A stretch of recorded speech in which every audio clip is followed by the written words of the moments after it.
So you have a rental property and you've got a friend or a family member wanting to rent it from you. It sounds perfect, right? You'll know who's living in the property, so then that way they'll take better care of it and pay rent on time. So peace of mind. My name is Danielle Ohms, and I'm the broker and owner here at Keyrenter St. Charles Property Management. I am taking the time today to talk about how to safely rent to your friends and family. Sometimes it really does work very smoothly, but other times a deal like this can quickly go south.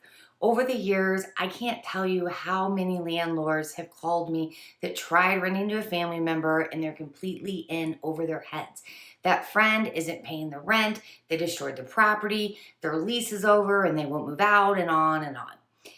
Thankfully, there are some pretty easy steps that a landlord can take to help mitigate those risks. First, you want to do a proper screening. It sounds silly running your coworker's credit report and doing a background check, but you want to make sure they're fully qualified to rent your house. Just because you know them doesn't mean that they're going to be a great tenant. I actually recommend having a property management company do that part for you as far as the screening and drawing up the lease. Then you make sure that you have everything done by the book, and you can also blame the screening on the property management company. So, sorry, coworker Karen, my property manager has such high expectations, they won't let me move forward with your lease. Next, be sure to have your tenant sign a lease and make sure you have a proper attorney-approved lease that is consistent with your state laws. Don't grab a lease off the internet. It's going to be missing important information and content that you're going to need. And by all means, make sure they sign a lease. Don't let them move in without one. And speaking of a lease, be sure to enforce it when it's needed. If your friend is late paying their rent, charge a late fee. If they want to have another person move in, make sure to thoroughly screen that person and have them added to the lease. If you don't enforce the lease now, then your tenant is going to think they can take advantage of you later. One big mistake that I see people make who are renting to family or friends is they don't collect a security deposit. You have to collect a deposit. This protects you, the landlord, should the tenant damage your property or not pay rent. Don't skip on this. Then, before the tenant moves in, be sure to thoroughly document the condition at move-in. Take photos of all areas of the property and write down any current damage. You can usually find a move-in condition report template online to do this. It's very important to document the condition so when the tenant moves out, you can do another inspection and can see what was tenant caused versus what was already there.